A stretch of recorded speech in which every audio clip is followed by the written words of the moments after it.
TTD ధర్మకర్తల మండలి chairman BR Naidu అధ్యక్షతన సోమవారం ఉదయం తిరుమలలోని అన్నమయ్య భవనంలో తొలి సమావేశం జరిగింది. ఈ సందర్భంగా ధర్మకర్తల మండలి ముఖ్య నిర్ణయాలను చైర్మన్ మీడియాకు వెల్లడించారు.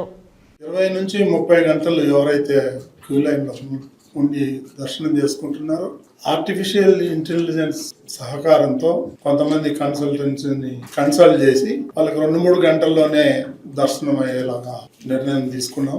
అన్యమతస్తులు ఎవరైతే టీటీడీలో పనిచేస్తున్నారో వాళ్ళకి మొట్టమొదటిసారిగా వాళ్ళని పిలిపించి వాళ్ళతో కన్సల్ట్ చేసి వాళ్ళకి విఆర్ఎస్ అయితే విఆర్ఎస్ ఇచ్చి, లేకపోతే గవర్నమెంట్తో మాట్లాడి వాళ్ళని మున్సిపాలిటీలో కానీ రెవెన్యూలో కానీ వేరే డిపార్ట్మెంట్లు ట్రాన్స్ఫర్ చేయాలని చెప్పేసి బోర్డు నిర్ణయం తీసుకుంది.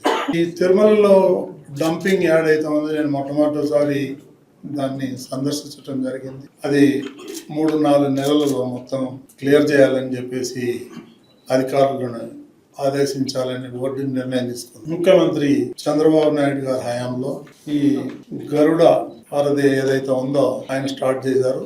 దాన్ని గత ప్రభుత్వం పేరు మార్చడం జరిగింది. కాబట్టి దాన్ని మళ్ళీ సేమ్ పేరు గరుడ వారధిగా నియమించాలని, పేరు పెట్టాలని చెప్పేసి నిర్ణయం తీసుకున్నాం. ఈ అలిపిరిలో ఏదైతే 20 ఎకరాలు భూమిలో టూరిజం వాళ్ళకి అలాట్ చేయడం జరిగింది అటవీ శాఖ, అక్కడ గతంలో చంద్రబాబు నాయుడు దేవలోకం అనే ఒక ప్రాజెక్ట్ ని ప్రారంభించాలని ఒక మంచి ఆలోచనతోని వారు ప్రారంభిస్తే దాన్ని ఇప్పుడు కొన్ని చేతులు మారి ముంతాజ్ అనే హోటల్ 5 స్టార్ హోటల్ కన్స్ట్రక్షన్ కోసం ప్రయత్నాలు జరిగినాయి. అది కొండకు ఆనుకొనే ఉంది కాబట్టి అది హిందువుల యొక్క మనోభావాలు దెబ్బతింటాయి. దాన్ని మేము సుదీర్ఘంగా చర్చించాం. దాన్ని ఆ ప్రభుత్వం భూమి అయితే ఉందో దాన్ని టీటీడీకి హ్యాండ్ ఓవర్ చేయమని చెప్పేసి గవర్నమెంట్ కి రిక్వెస్ట్ చేయాలని చెప్పేసి బోర్డు నిర్ణయం తీసుకుంది. తిరుమలలో ఎవరైతే భక్తులు వస్తారో వాళ్ళు దర్శనం చేసుకొని వెళ్ళేటప్పుడు ప్రెస్ మీట్లో రాజకీయాలు మాట్లాడుతున్నారు. అది పూర్తిగా నిషేధించాలని చెప్పేసి నిర్ణయం తీసుకున్నాం. అవసరమైతే కేసులు పెట్టాలని కూడా నిర్ణయం తీసుకున్నాం.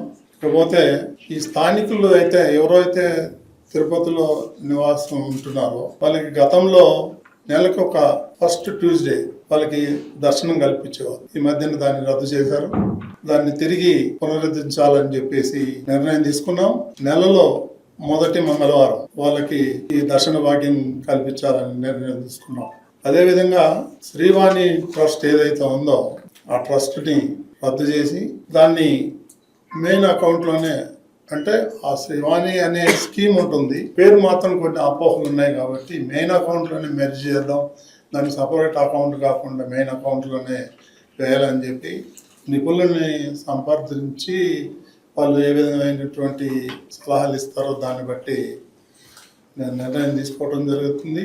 అదేవిధంగా ఈ ప్రైవేట్ బ్యాంకుల్లో ఏదైతే డిపాజిట్లు కొన్ని ఉన్నాయో దాన్ని మన ఆడిటర్స్ వాళ్ళతో సంప్రదించి దాన్ని గవర్నమెంట్ బ్యాంకుల్లో వేయాలని చెప్పేసి కూడా నిర్ణయం తీసుకోవడం జరిగింది. నిత్య అన్నదానం ఏదైతే జరుగుతూ ఉందో దాంట్లో ఇంకా క్వాలిటీ మెరుగుపరిచి ఇంకా ఒక ఐటెంని చేర్చాలి భక్తుల కోసం అని చెప్పేసి కూడా నిర్ణయం జరిగింది. ఈ శ్రీవారి లడ్డు ప్రసాదంలో వాడేటువంటి నెయ్యి ఏదైతే ఉందో దాన్ని ఇంకా మెరుగుపరచాలని, మంచి క్వాలిటీ నెయ్యి కొనాలని బోర్డు నిర్ణయం తీసుకోవడం జరిగింది. దానికి ఒక నిపుణుల కమిటీని ఏర్పాటు చేయాలని కూడా నిర్ణయం తీసుకున్నాం. ఈ అడ్మినిస్ట్రేటివ్ పరమైనటువంటి కొన్ని ఉన్నాయి. ఈ టీటీడీలో పనిచేసినటువంటి ఎంప్లాయీస్ ఎవరైతే ఉన్నారో ఈ బ్రహ్మోత్సవాల కింద ఇదివరకు 14,000 ఉన్నది 15,400 ఇవ్వాలని నిర్ణయం తీసుకున్నాం. అట్లాగే అవుట్ సోర్సింగ్ ఎంప్లాయీస్ కూడా 7,535 రూపాయలు పెంచాలని చెప్పేసి కూడా నిర్ణయం తీసుకున్నాం. ఇప్పుడు శారదా పీఠం ఏదైతే మనం ల్యాండ్ అలాట్ చేసామో వాళ్ళు 100% ఏదైతే కండిషన్స్ ఉన్నాయో అవన్నీ కూడా వైలేట్ చేయడం జరిగింది. దాని మీద నిపుణులు కమిటీ చేస్తే ఆ కమిటీ కూడా రిపోర్ట్ ఇచ్చింది. దాని మీద 100% వాళ్ళు వైలేట్ చేస్తారు. కాబట్టి దాన్ని పూర్తిగా రద్దు చేసి మళ్ళీ తిరుమలకి హ్యాండ్ ఓవర్ చేసుకునే విధంగా బోర్డు తీర్మానం చేయడం జరిగింది. అదేవిధంగా ఈ టూరిజం కింద సుమారు 4,000 టికెట్లు ఇస్తున్నాము ప్రతిరోజు. అది బాగా మిస్యూజ్ అవుతుంది. దాన్ని పూర్తిగా రద్దు చేయాలని చెప్పి నిర్ణయం తీసుకుంది. ఇక దర్ ఇస్ నో టూరిజం. ఇది టూరిజం సెంటర్ కాదు, ఇది పిలిగ్రిమ్ సెంటర్. మనకు అవసరం లేదు. చాలా మిస్యూజ్ జరుగుతుంది. దాని మీద మన విజిలెన్స్ వాళ్ళు కూడా ఎంక్వైరీ చేశారు. అది నిజమని తేలింది. కాబట్టి దాన్ని పూర్తిగా రద్దు చేయాలని. There is no tourism, only pilgrims. Yes, మొత్తం డిస్మాంట్లింగ్ చేద్దాం. ఎందుకంటే 100% వైలేషన్. బౌండరీస్ లో 1 feet కూడా వదలలేదు. లీజ్ కి ఇచ్చాం. సో లీజ్ క్యాన్సిల్ చేసి మనం బిల్డింగ్ హ్యాండ్ ఓవర్ చేస్తాం.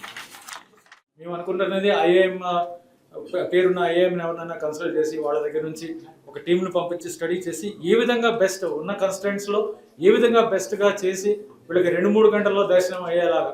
అంటే రాగానే వెంటనే దర్శనం అవ్వదు. 2-3 గంటలు అంటే వర్చువల్ క్యూ. ఎలా అయితే ఎస్ఎస్డి వాళ్ళకి రేపు పొద్దున్న 11 గంటల రావాలని అలా ఇస్తున్నాం, అలాగే ఏ విధంగా అందరికీ కూడా అలా ఇచ్చి ఈ ఫిజికల్ క్యూలో అంతసేపు ఉండాల్సిన అవసరం ఉండకూడదు అనేది బోర్డు యొక్క ఉద్దేశం. దాని ప్రకారం ఈ ఆర్టిఫిషియల్ ఇంటెలిజెన్స్ కానీ లేకపోతే మోడర్న్ టెక్నాలజీని యూజ్ చేసి స్టడీ చేసి చేయడం అనేది ఉద్దేశం. అది ఎక్స్పర్ట్స్, టెక్నాలజీ ఎక్స్పర్ట్స్ చెప్పాలి. ఈ క్యూ లైన్ మేనేజ్మెంట్ మీద ఆపరేషన్స్ రీసెర్చ్ ఇవన్నీ మేనేజ్మెంట్ ఐఏఎమ్స్ ఇవన్నీ స్టడీ చేస్తూ ఉంటారు. ఇది కాంప్లెక్స్ ప్రాబ్లం, చాలా కాంప్లెక్స్ ప్రాబ్లం. ఆర్టిఫిషియల్ ఇంటెలిజెన్స్ అనేది ఎందుకు చెప్తున్నామంటే ఇది మన బుర్రకి అందని సమస్య. అంటే చాలా డైమెన్షన్స్ ఉంటాయి. ఆ డైమెన్షన్స్ నుంచి ఆలోచించాలి కాబట్టి ఆర్టిఫిషియల్ ఇంటెలిజెన్స్ అనేది